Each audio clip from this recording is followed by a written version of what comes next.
foi a visita ao Brasil e à Unicamp de uma delegação do Fermilab, laboratório especializado em física de partículas do Departamento de Energia dos Estados Unidos?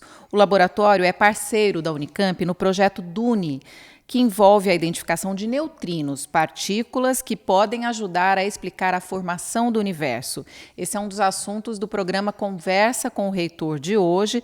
Eu já estou recebendo aqui no estúdio da TV Unicamp o professor Antônio José de Almeida Meirelles. Obrigada, professor, pela presença. Obrigado, Patrícia. Obrigado a toda a equipe do programa. Obrigado a SEC. É um prazer estar aqui novamente. Bom, o professor também vai comentar nesse programa a reunião do Conselho Universitário que homologou reajustes no salário e no benefício do Vale Refeição para funcionários da universidade. E ainda a indicação, em primeiro lugar, na lista tríplice de indicados para assumir uma vaga na representação da Unicamp no Conselho Superior da FAPESP. Professor, vamos começar então com esse último assunto. A lista tríplice ainda tem os professores Álvaro Crosta e Cláudia Maria Bauser Medeiros. Qual a importância dessa indicação?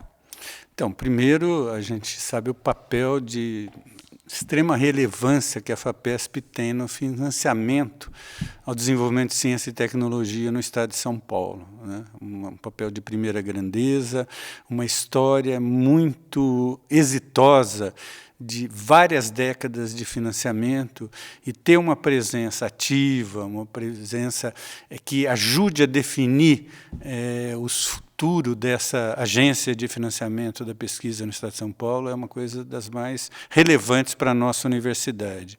Dar continuidade a uma tradição, né?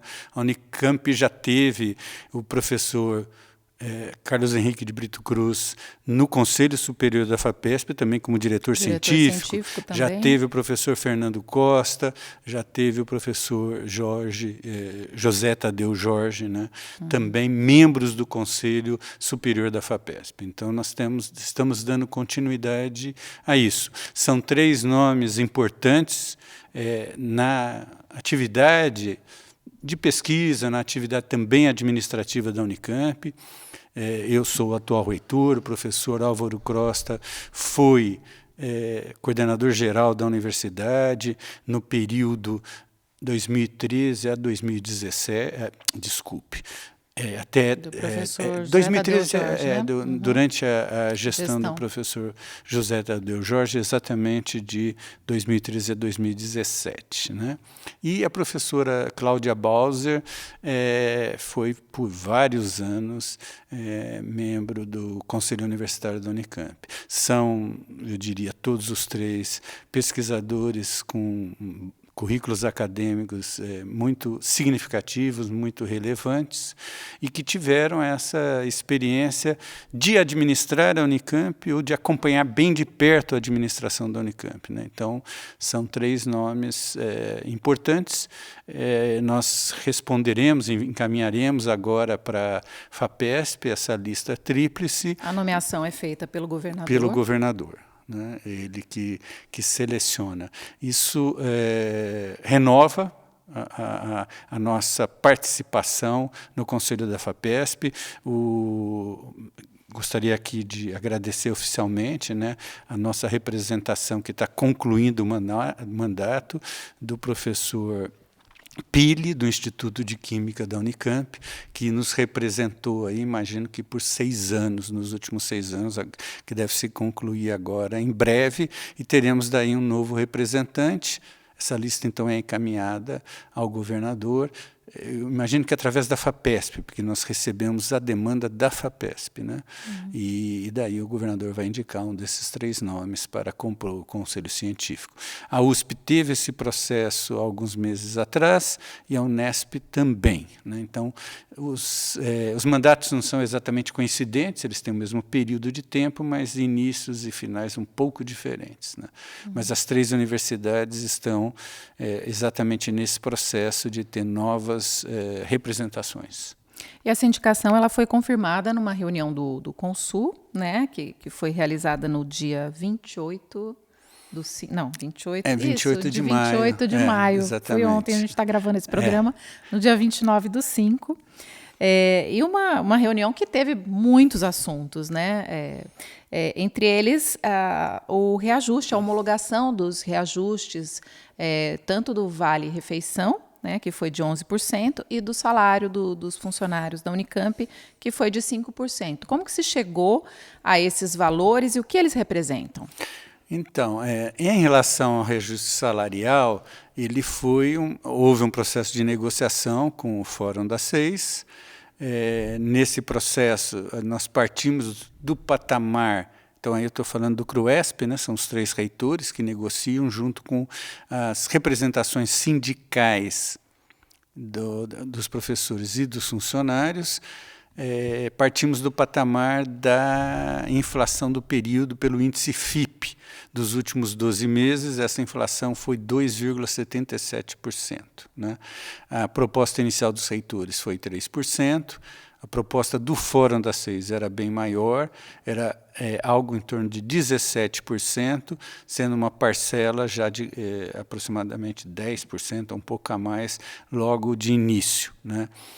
Essa reajuste tão elevado não se justifica do ponto de vista da inflação, né, do período. Lembrar que nós, já no reajuste do ano passado, a gente recompôs a situação salarial de 2018 aproximadamente, né, recuperando todas as perdas, considerando os reajustes feitos em 2022 e 2023, inclusive as perdas que não foram repostas em 2019. Então, a gente estava numa situação bastante razoável, vamos dizer assim. Então, isso significa um peso da folha salarial nos nossos recursos mensais já bem elevado. Na Unicamp é maior do que 90%. Né? A USP tem uma legislação interna que impede ela de ter mais do que 85% comprometido com folha salarial e aquilo que é permanente de gasto, tipo vale alimentação, esse tipo de benefícios, né, complementares aí da atividade dos servidores das universidades. Então, foi desse patamar que a gente partiu, tendo como referência a inflação. Essa proposta não foi aceita pelo Fórum das Seis. Nós tivemos, então, uma reunião separada dos reitores e ampliamos a oferta de proposta para 5%. Né? E informamos que esse era o limite que a gente tinha. Com esses 5%, a USP chega aí em algo na faixa de 84,9%, se eu não me engano, né, de comprometimento. Da folha. Dos recursos. Dos recursos mensais com a folha de salários. Com a folha, Isso tem que se considerar também que todas as 3 universidades têm programas de contratação de docentes. A gente tem aquela dificuldade do nosso quadro, mas agora já está em regime de urgência a regularização do quadro em discussão na Assembleia Legislativa. Então, a nossa expectativa é que isso seja resolvido e a gente possa ter programas um pouco maiores de reposição e contratação de docentes. Né? Nós tivemos, no caso específico da Unicamp, processos de progressão bastante significativos, tanto de funcionários, pesquisadores, como de docentes, logo ao final da legislação que proibia ampliação de gasto com funcionários, servidores, professores, que vigorou durante a pandemia. Né? Então, logo que houve a possibilidade, nós retomamos todos os concursos, todos os processos de progressão. Isso significa 2 anos de progressão significativa, que também é algo que teve uma influência grande nessa ampliação do peso da folha nos nossos recursos mensais. Além disso, fizemos aumentamos bastante o Vale Alimentação nesse período, e agora 11% no Vale Refeição. Então, foram um conjunto grande de entregas em termos de melhoria significativa da renda da nossa comunidade, né, envolvida aí nas atividades de ensino, pesquisa, administração e suporte, em geral, às atividades da universidade. Isso acho que é uma coisa inegável, que marcou esses anos de gestão e que exigem da gente uma cautela maior agora em termos de como usar os recursos, né?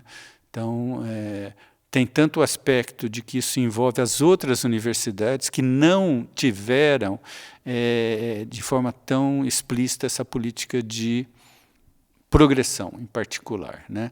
E elas estão fazendo isso agora, essa é a intenção. Então, elas estão também restritas por outros projetos próprios de cada um, tanto na Unesp quanto na USP, a retomada com mais intensidade dos processos de progressão e também das novas contratações, né? Certo. Bom, vamos voltar lá no começo do programa. Então, quando eu falei do Fermilab, retomando, então, essa visita... Patrícia, posso? Pode. Desculpa te interromper. Esse consulta também foi importante sobre outros aspectos, eu gostaria de destacar.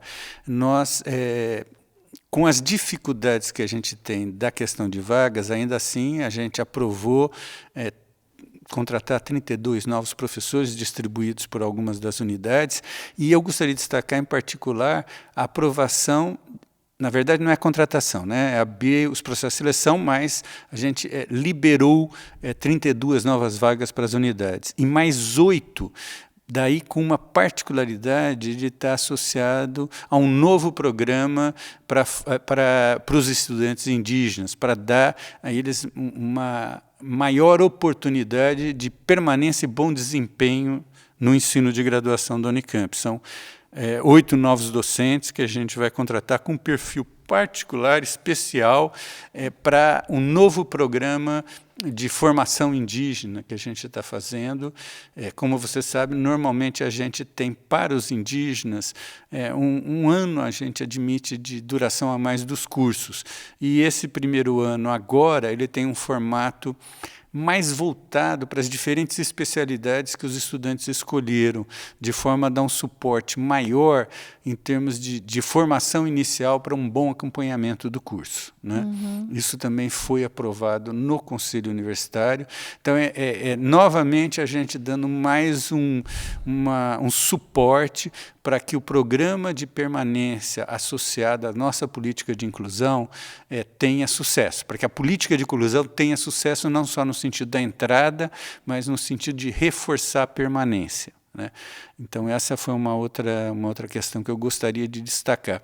E teve uma outra discussão em relação à forma de gestão do novo equipamento de saúde, o Instituto de Otorrinolaringologia, né, de cabeça e pescoço, que está aí construído em terreno da nossa universidade. Então, a gente está tentando um novo sistema de gestão que ficaria agora sobre uma responsabilidade muito mais significativa da Fundação da Área de Saúde, a FASCAMP.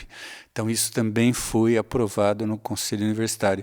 E o Conselho ainda não acabou, a gente tem pontos... tem pautas importantes ainda para serem retomadas. Elas não As cotas, por exemplo. Né? Elas não serão decididas, na verdade, são informações de questões que serão retomadas em outro consul, né? Mas que a gente está informando a comunidade, são as cotas para pessoas PCDs, pessoas com deficiência, que é uma parte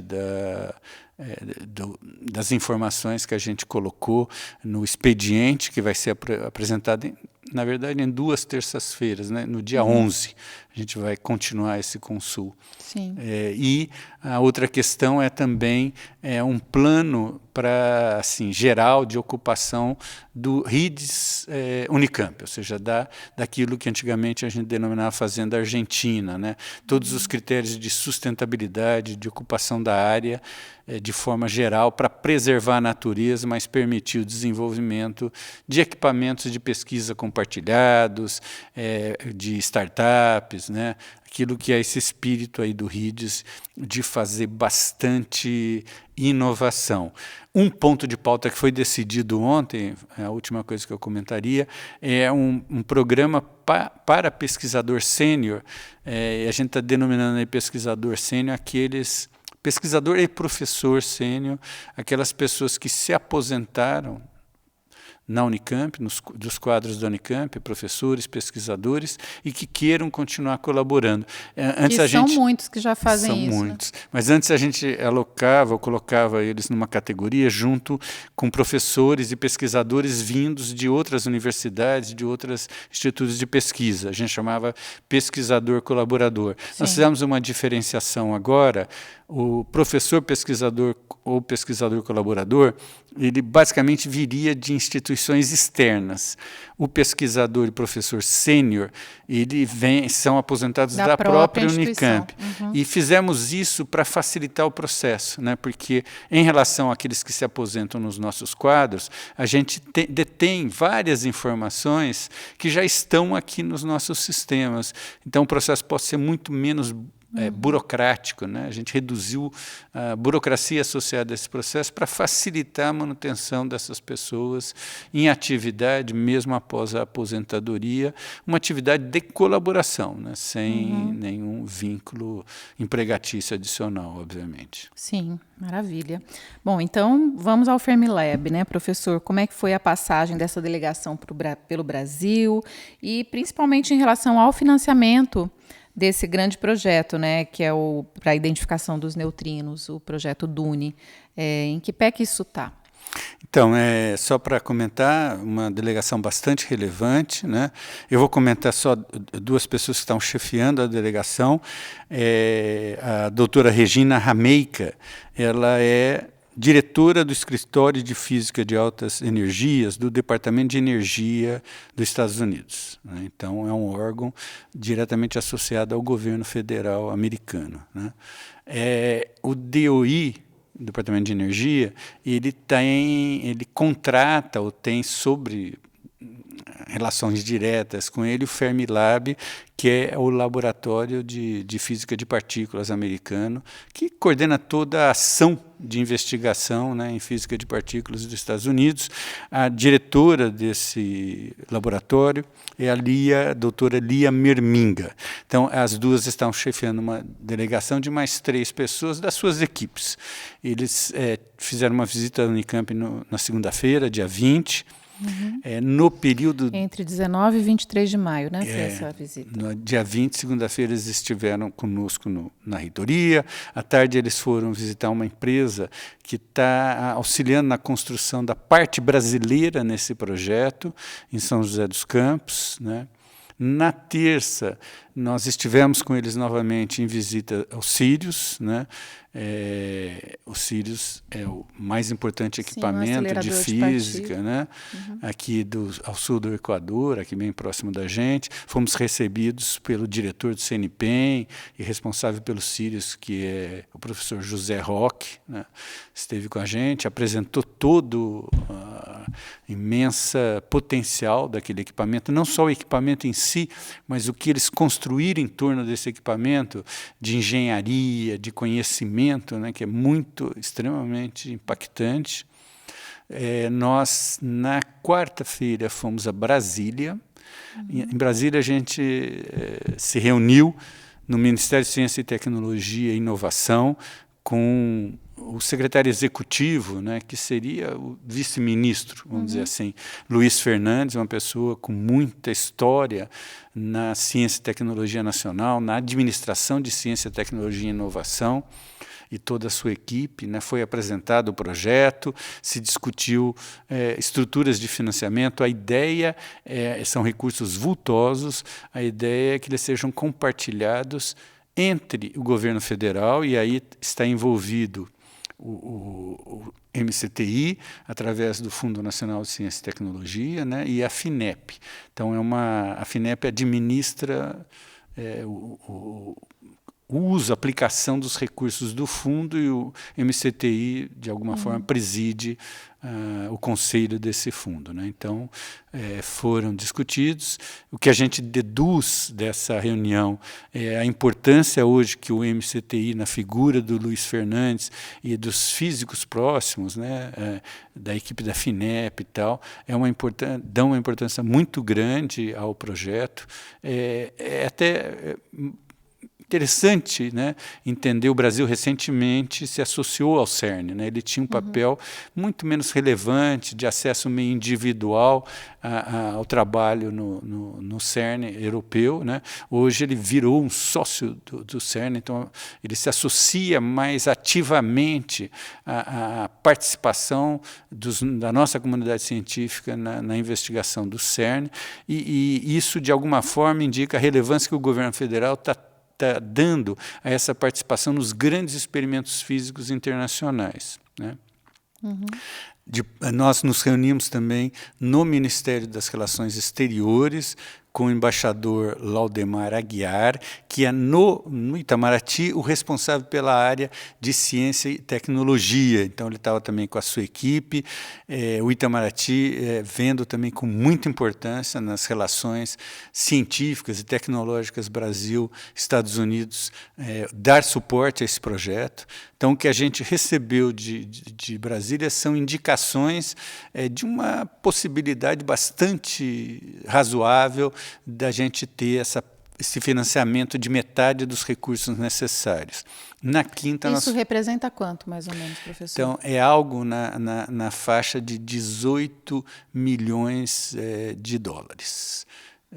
O total seria 36, então 18 vindos da MCTI e FINEP e 18 vindos do governo americano. Não, vindos da FAPESP. Da FAPESP. Né? O total é 36. Ele é todo financiado aqui, então. Então eu conto daí a história, né? Só para completar as visitas. Na quarta nós estivemos, no período da manhã, na FAPESP, em reunião com a diretoria científica, o professor Márcio, né, e a equipe dele, e com o presidente do Conselho Administrativo, o professor Carlos Pacheco, que é professor nosso aqui da Unicamp. Também foi novamente apresentado o projeto. O que a gente teve novamente foi uma acolhida grande e também uma expectativa de que a FAPESP, junto com o governo federal, através do MCTI e da FINEP, financiem o projeto. O que a gente nota é que as duas instituições, né, dão uma importância muito grande a essa participação brasileira e se sentem reforçadas com o compartilhamento mútuo, vamos dizer assim. É como se a gente tivesse, nesse consórcio do Fermilab, que eu vou explicar agora, as bandeirinhas de São Paulo e de Brasil conjuntamente, né? O que é esse experimento? Então, é a montagem de um equipamento bastante significativo. Ele vai ter uma parte que vai ser instalada em Chicago, onde fica o Fermilab. Nesse espaço, o equipamento ele é instalado a cerca de 1.000 metros abaixo da superfície, em cavernas que já estão praticamente terminadas. E nesta região de Chicago, onde fica o Fermilab, você teria o gerador de neutrinos e um detector de neutrinos logo ali próximo à geração, né? A cerca de 1.400 quilômetros de distância, então, a Dakota do Sul, você terá um outro conjunto de cavernas. Na verdade, uma caverna com algumas salas mais ou menos separadas, que também já está concluída. Eles vão inaugurar em 15 de agosto, está previsto uma espécie de inauguração oficial, também a cerca de 1.000 metros abaixo da superfície. Nessa caverna serão instalados equipamentos de detecção à distância. Os neutrinos são partículas que interagem pouco com a matéria, então eles conseguem viajar longas distâncias pelo solo, por exemplo, né? Então, eles chegarão nessa caverna e, ao longo da trajetória, eles sofrem modificações que, como você, de alguma forma, adiantou, essas modificações podem dar informações que permitam entender elementos do surgimento, da origem do universo. Aparentemente, as mudanças dos neutrinos ao longo dessa trajetória podem identificar porque a matéria predominou sobre a antimatéria, que foi algo que permitiu o universo se originar de fato, né? Qual é o papel do Unicamp nisso? Então, nessa segunda caverna, que fica a 1.400 metros de distância, se detectará os neutrinos no final desse espaço de viagem, vamos dizer assim, né? E, para detectá-los, a técnica mais avançada hoje foi, de alguma forma, desenvolvida por físicos aqui da Unicamp, em colaborações internacionais, em colaborações com outros físicos do Brasil, mas liderados pela equipe da Unicamp. E ela envolve dois aspectos. Uma que o nome até que eles deram foi Arapuca, né, que é exatamente o espaço de detecção que a incidência dos neutrinos em argônio líquido e muito puro permitiria gerar uma luminescência, um efeito, né, que você consegue enxergar. Que você consegue avaliar essas modificações que os neutrinos teriam do ponto de origem até o ponto de chegada, né? Para fazer essa detecção nessa armadilha, que seria Arapuca, que foi o nome que eles deram, nacionalizaram para divulgar uma tecnologia que foi desenvolvida aqui, né? Você tem que ter argônio líquido de alta pureza.